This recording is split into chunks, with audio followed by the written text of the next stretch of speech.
welcome back everybody to Trekyards. He is Commander Cockings. I am 70% deliciously happy to be here, Stuart. Only 70%? They never went further than 70. I can never be deliciously I see what 90 you're doing. or deliciously 100, deliciously 1200. It doesn't really work. Deliciously 7. Okay, I got it. Yeah. Now go back and watch realization on his face. Just watch the penny drop. And he's Captain Foley. There you go, Captain Foley in the house. All right. Today we're going to talk about the D7, specifically the D7 from Strange New Worlds Season 2, Episode 1, The Broken Circle. Yes, Stuart. It's back. It's beautiful. It's unchanged. It looks like. It's kind of vibe I get. Stuart, why are we... What is the history of this ship? Because those that did not see Discovery... That's not a D7. That's not a Katinga. But it looks very close. What's the story, Stuart? Because I look at this and I think, that's nice. That's a good-looking ship.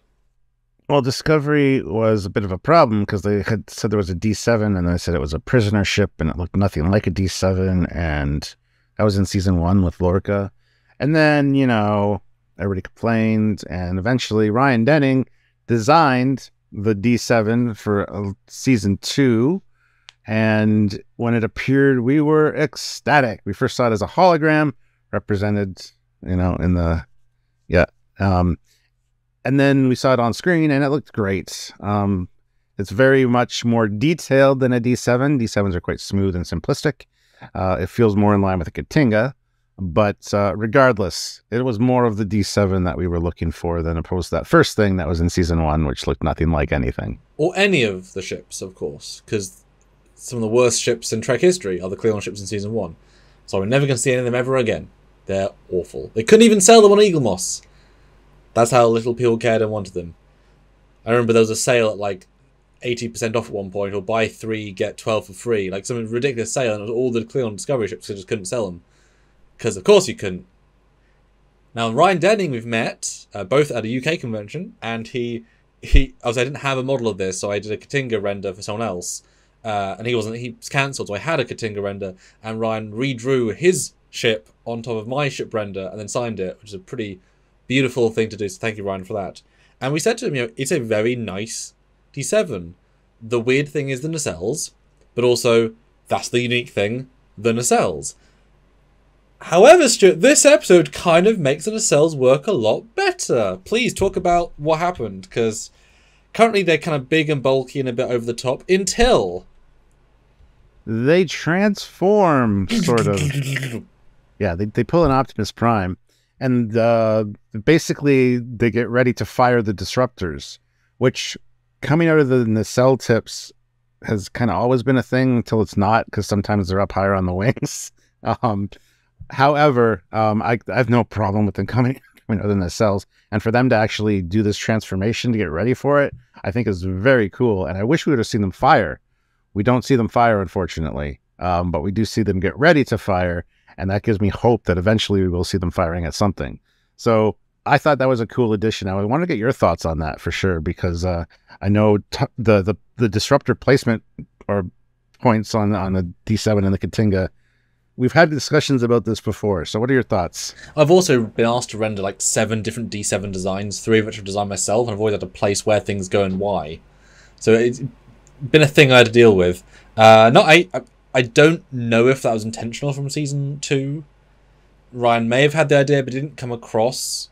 We all had said, as sort of a design fan base, that they were... Because this is Gen 1 D7. Like, Day 1, Gen 1. And therefore, those nacelles are version 1, bulkier, less refined. They evolve into the smoother, simpler. Great. It's fine. Aesthetically, I didn't love them, but there's at least a logical step. Okay, great. Now, to actually have them be functionally the weapon, and to retcon, feels like a retcon, that entire lower 50% into a cannon, I'm like, bulk makes sense if it's a gun. and it always was weird where they fired actually out of the...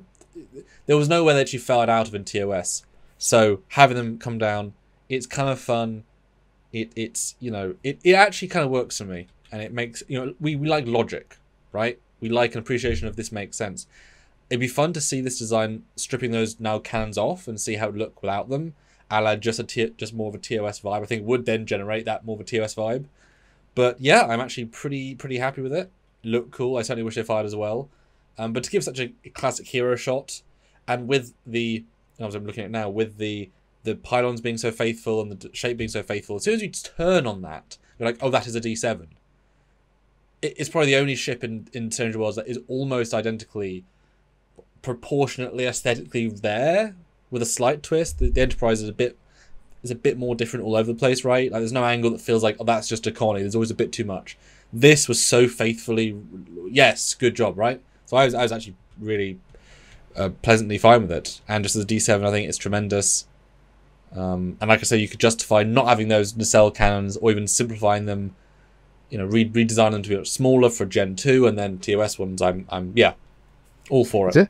It's interesting because if the bottom half is like strictly the weapon part of it, upper half being the nacelle part, I like that because when the Romulans got the D7 design and you got the Stormbird, the nacelles were quite toned down on that one. This is FASA. This is kind of stepping outside the box a little bit, but it kind of makes sense to me because these look more like the Stormbird nacelles, which were smaller. And if the Romulans took out the weapons systems of those nacelles, because they enhanced the thing with the plasma torpedo in the front, it kind of makes sense for the Stormbird nacelle designs, which are a little bit smaller. Which I just wanted to point that out because a lot of people like the Stormbird and the FASA design. So that's kind of what I see when I saw that. When I saw the transformation thing, I liked it. Yeah, and it wasn't. It was. I think the first reaction is, oh goodness, it's a transformer. But it's somewhat. It's more minimalist than it could have been, right? It's not like there's comedic scenes of an anime where the thing starts doing the, and it's like, well, where's that all hiding, right?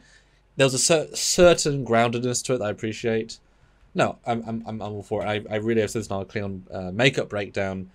We've got a great looking T7. Most people like it. There isn't much whatevering. The Klingon makeup is gone great. There's not much whatever.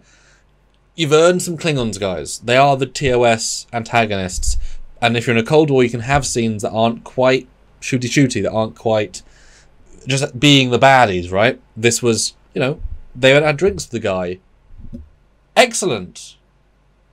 That's a, you know, it's a great vibe. So, you know, God, can you imagine that in Discovery Season 1, right? Like, the vibe isn't there. So I'm really hopeful we get more Klingons. I mean, hey, we've you know, get Ryan back, design a bird of prey, a real one with this aesthetic. I'd love to see it. I mean, you can't just have D7s for 2 seasons of Strange New World, season 2 and 3. Maybe a raptor. Ryan, go. I want to see a B10. Yeah. I don't know what a B10 is, man. You gotta play Starfleet Battles. Yeah. So hopefully we see more Klingon ships, and we do see the D7 back in action. But this is enough, right? It's so good. It is enough by itself. It's a nod to TOS, but I'd love to see Bird of Prey tweaked to be this design. Would be really fun. Yes, absolutely. All right, guys. What are your thoughts on this D7 redesign, and specifically the transforming nacelle that turns into a gun? I like it. Well, it was always a gun. It just unlocked. Yes, exactly. But let us know your thoughts down below in the comment section. That's what it's there for. And make sure you're subscribed to the channel. Although, L'Rell never fired them in season 2. Maybe it's because they were so new they didn't know how the buttons worked. Where is the disruptor button? I don't know, Queen Chancellor. Just keep firing torpedoes and pew pew pew because they just kept. But now they've worked out, Stuart. It's a year later. They've worked out how the buttons work. Glory, see the hair. They installed the patch. Oh, disruptors came on Tuesday. The power button. Yeah. Sorry, it's okay. So make sure you're subscribed, guys, and by all means, join us for lives where we have these discussions and these crazy tangents like he just did. But you guys can take part and add to that and have us talk about anything.